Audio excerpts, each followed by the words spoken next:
a yapping angle. Yes, it's a yapping angle today. Let's yap a little bit. No gameplay, just raw yapping. Let's go. I found this statistic I thought was so insanely interesting. I had to show it. To you. I want to talk about it. Here's a Reddit thing. Which champion gets stronger as you climb? Basically, he made a statistical breakdown of it. It's like the higher you go, the higher the win rate of that champion becomes, pretty much, right? So if you're in Iron, that champion has a lower win rate than if you're in Challenger. And there's a lot of reasons for that, of course. These reasons cannot really be explored. They have to be implied. But I think we can make a reasonable guess about it. And I think it's really fun. Like this statistic, it made so much sense to me. I just had to talk about it, okay? It is what it is. So here's the explanation, right? Positive correlation. These are champions that have a noticeably higher win rate in higher tiers. A neutral is like flat, right? So they have the same win rate in Iron as they have in Challenger. I want to talk, of course, about some specific champions, about Aurora later, but let's just take a look at the top, at the bottom, and at the middle portion of these. I saw it on the BBC podcast. You should go check them out as well, of course. I love them. But yeah, let's look at it. Let's look at the characters that are present here at the very tippity top. Rengar number 1. So that means the higher you go on the ladder, the higher this win rate becomes.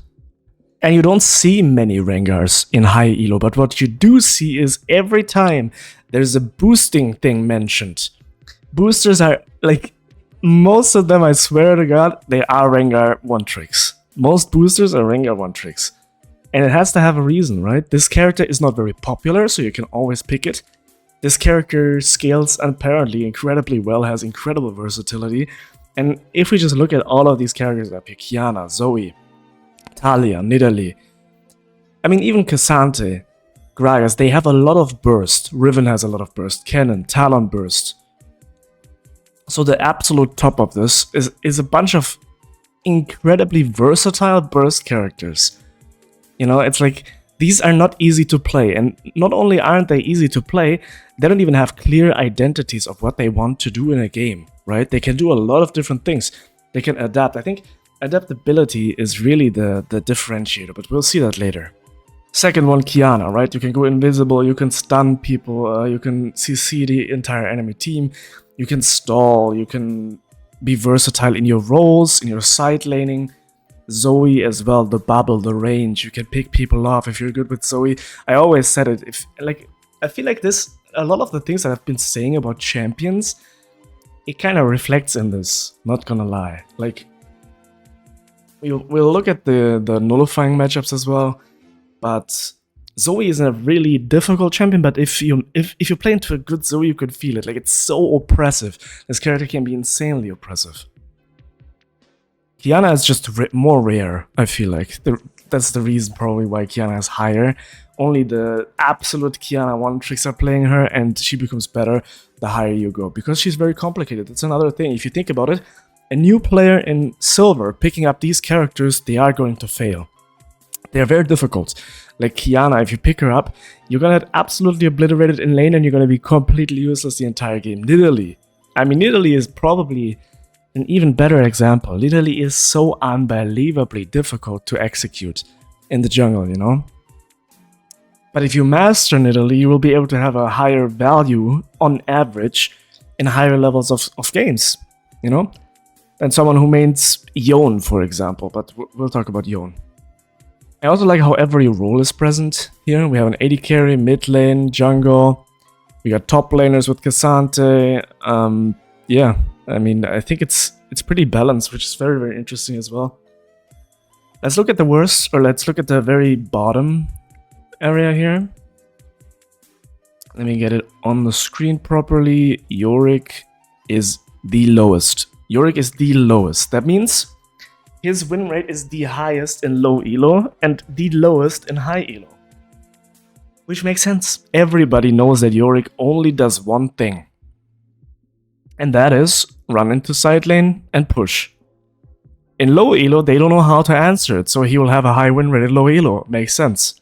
And that's what he has to be balanced around, pretty much, right? So Riot also balances characters around the idea of this. in my opinion, that's what it looks like at least. Because if it only does one thing, it's very clear what it does. That means everyone can like pick it up easily, even low elo players, and then do that thing in low elo. And Yorick is a pretty good prime example. That's why people hate him so much, right? Because he does one thing and he does it pretty well. While other people in low elo might not be doing what they should be doing, but Yorick just sits in the side lane, puts her wife into the side lane, and they just wins. It was similar with Sion. I think it was similar with Sion. That's why he's down here. We're gonna talk about it because this basically means the most boosted players are Rengar players, and the least boosted players are Yorick. If you make it to Challenger with Yorick, it's very impressive. If you make it to Challenger with Sion, it's very impressive.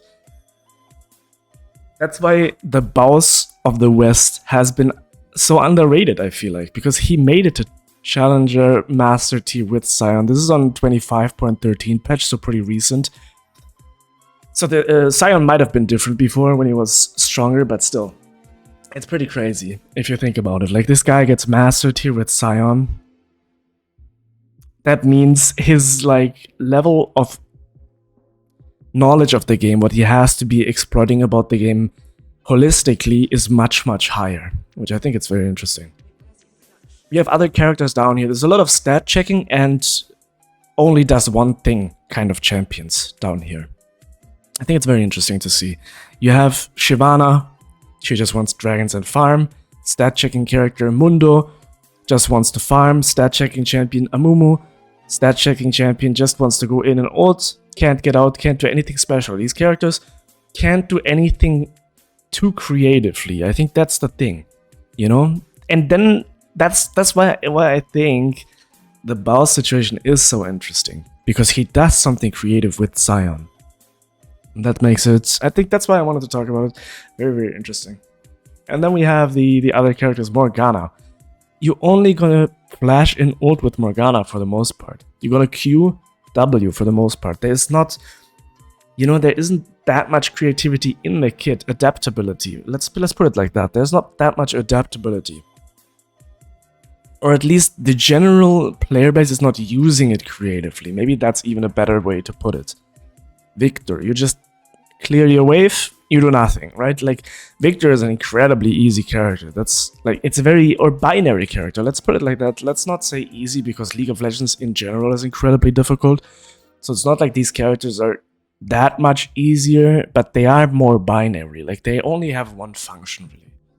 That's why Malzahar is down here. Nullifying matchup, right? You can't be that creative with Malzahar. I guess the reason why he's not completely down there is just because his ult is that effective, you know? But it's still very uncreative. There's nothing you can do. You just, you know, you just lock somebody down and wave clear. There's no, like, it's difficult to say it without being sounding like condescending or something, but I feel like with some of these characters at least, there's no creative way to interact with the game with these, right? You only have one path to go down, and you either go down that path and you win, or you lose. While other characters have a lot of different paths at the very top. If we go back to the top here,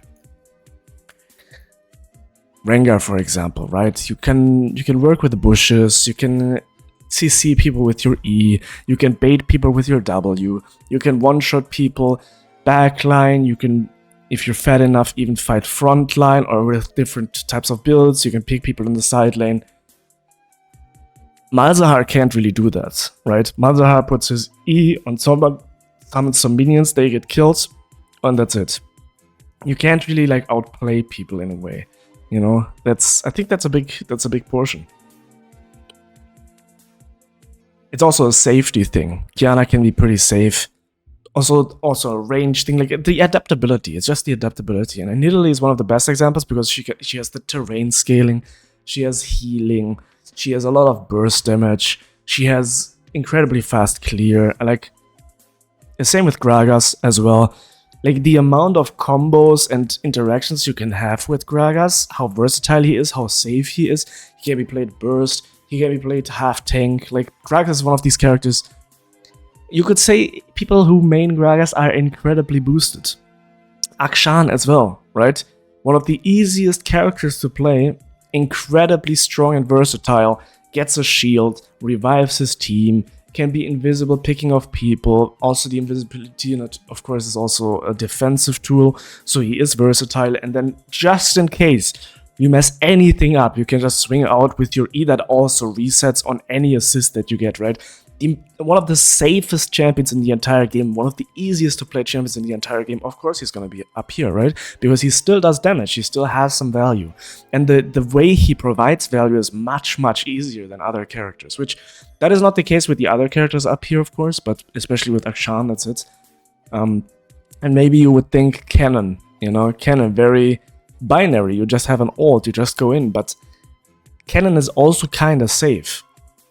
He is range, he can farm, he can have these angles, to carry. And also, all of these characters, I feel like they warp how you play the game, If there's a fed Rengar in the game, if you ever played into a fed Rengar, you can't do certain things anymore. You cannot play the map in the way that you want it. You can't overextend at all, on any side lane, unless there's somebody backing you up, but even then, you could still get one-shotted, and then the other person has to clean it up, and it's only a 1-for-1, while you put 2 resources on one side of the map for it, right?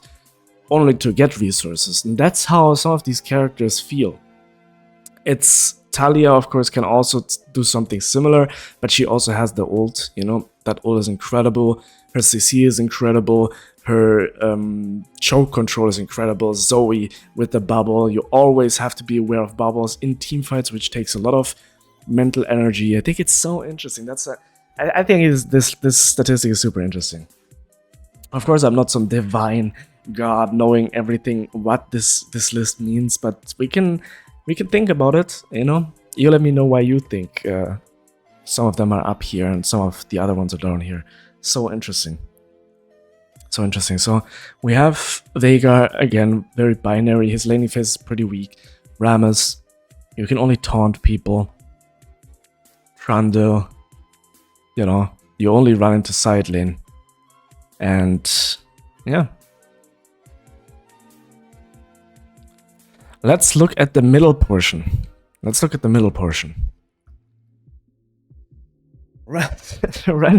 is the closest to the middle that you get.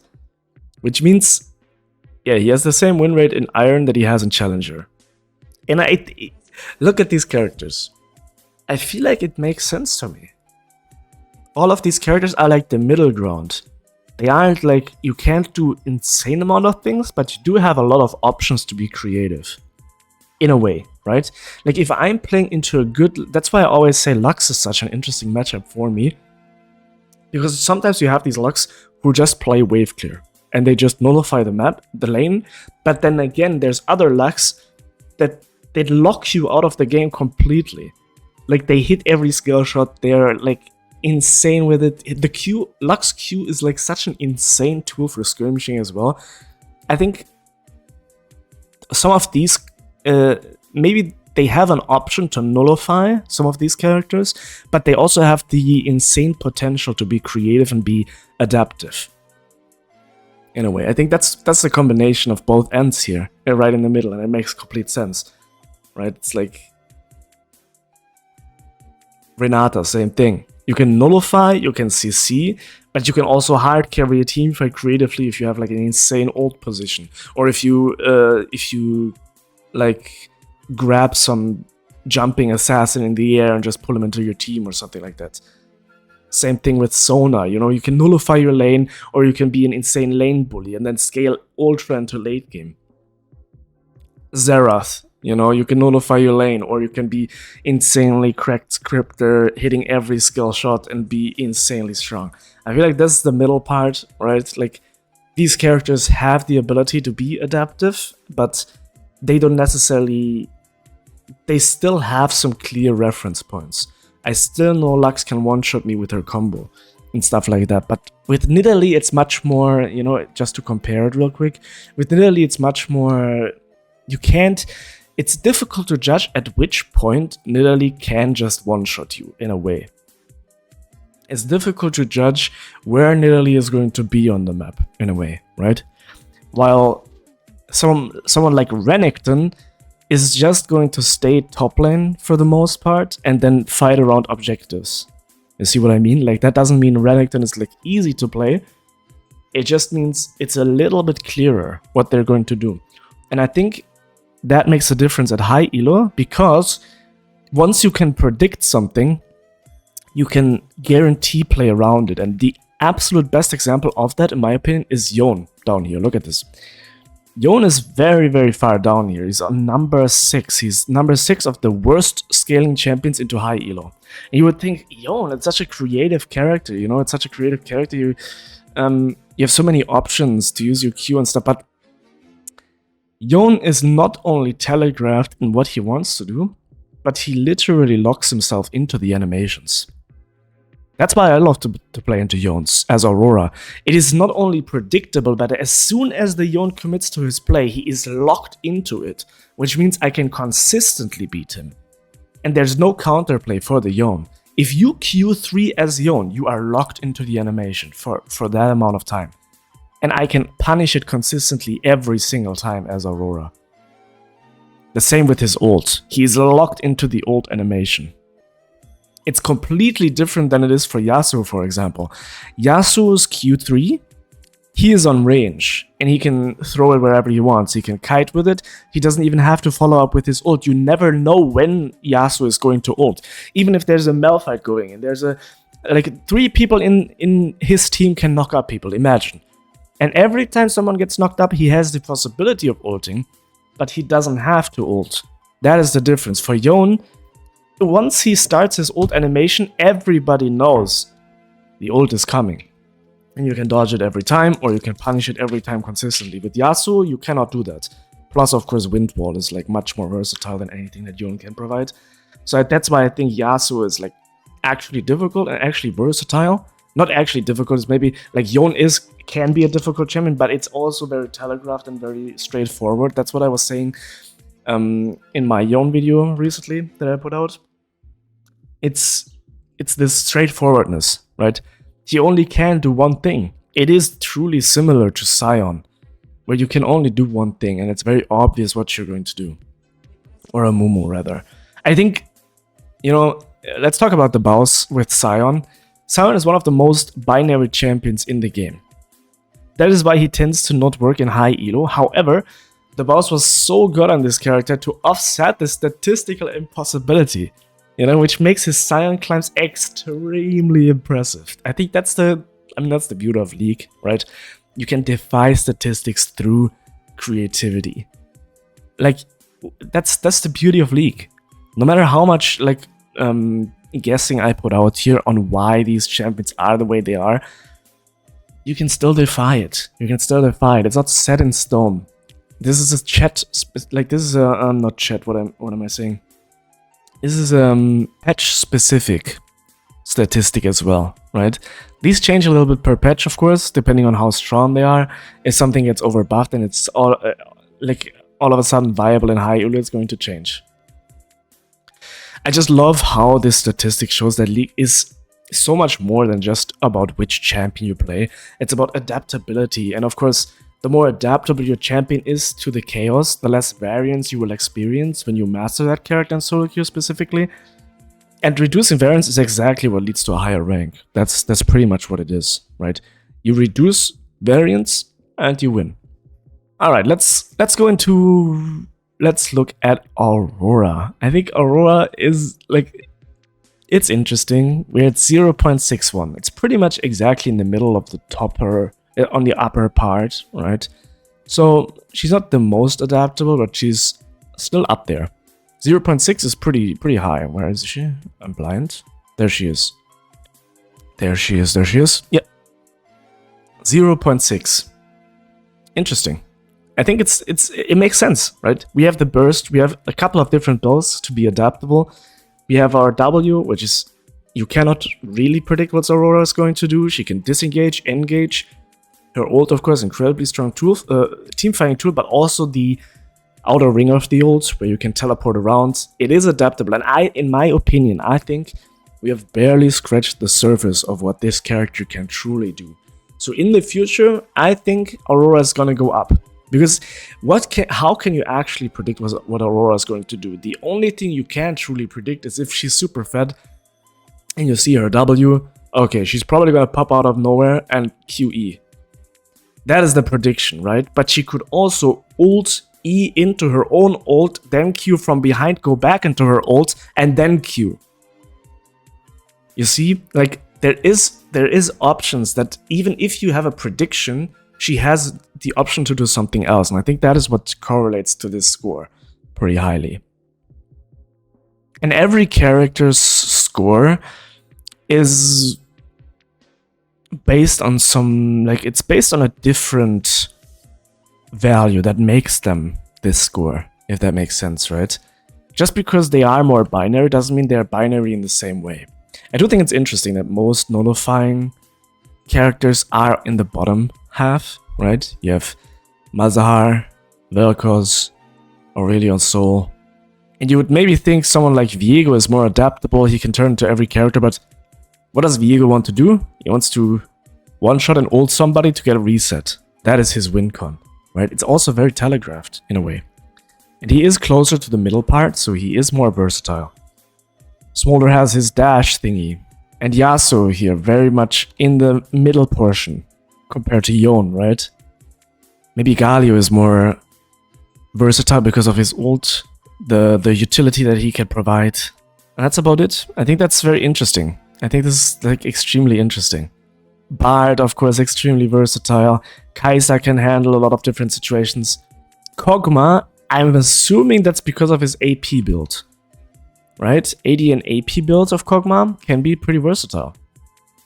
Evelyn, of course, you can pick people off. Very high character. Annie is like ultra interesting, but Annie is like actually a difficult character. You have to manage your stun. You have to manage your shield. You have a shield. You have to manage your tibbers.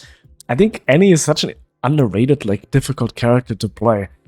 I think it's because of LS, honestly, who always says, yeah, just play Annie, it's the easiest character. You can learn the game off of Annie. Like, I think Annie is one of the worst characters you can play to learn the game, but also, like, one of the most difficult characters in general. Anyways, that's just a side tangent there. Yeah, I think it's, like, ultra interesting. Ultra interesting. The entire thing here. We have crazy characters up here that make a lot of sense. I feel like the more difficult you get, the reason why these characters are more difficult is because they don't have clear reference points and they are very, like, adaptable. That means situations can get very overwhelming. If you play this character in low elo and you don't really know what's happening anyways, and you play a character that can do a million things, which of the million things are you gonna start doing, right? That's the thing. And then once you figure, and that's what they're balanced around as well. That's why Riot maybe makes these characters a little bit stronger on average. Because they're so difficult to play, they will have a lower win rate, right? People pick them up. If you pick up Riven in low elo, you're gonna get pooped on. And that means Riot has to make her stronger so that you don't get pooped on that hard.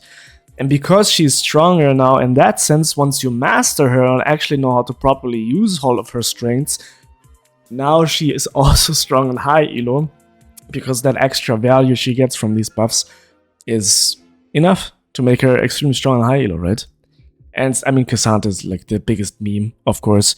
This guy is like adaptable to everything. He never dies and he can one-shot everybody. Like, it's just, it's kind of weird. It's also funny that he's still that high even after 25,000 nerfs. I feel like Cassandra might be the strongest character ever. But it is what it is. I do like that, like, Zoe, Kiana's up here. They make sense. Talia. I mean, Corki, Corki is just overstated. That's why it's kind of the perfect Chovy character, right? You just farm, you're strong. And he has his W, he's adaptive, he can farm from range with his ult. Kindred is the same as nidalee, right? All of these characters. I mean, I could talk about this I wish I had somebody else to talk about it. Maybe like a bounce back, like a podcast situation. That would be very interesting. Maybe somebody could tell me, hey, you're an idiot, why did you say this? Type of thing, But yeah, still, I think it's interesting.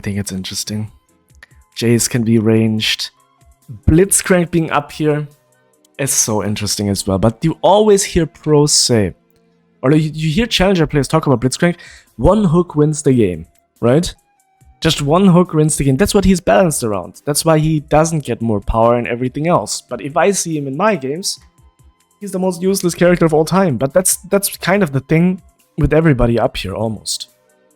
That's the whole point. That's the whole point. Anyways, what do you think about it? I'm gonna link this in the description, of course. And we're gonna go back to, you know, gameplay tomorrow, of course. What do you think about the list? Anything interesting you can find? Anything that makes no sense to you? Let's talk about it. Let's talk about it. Hope you're having a fantastic day. Thank you very much for watching, and enjoy. That had the components of a joke, but it wasn't funny. I woke up early for this.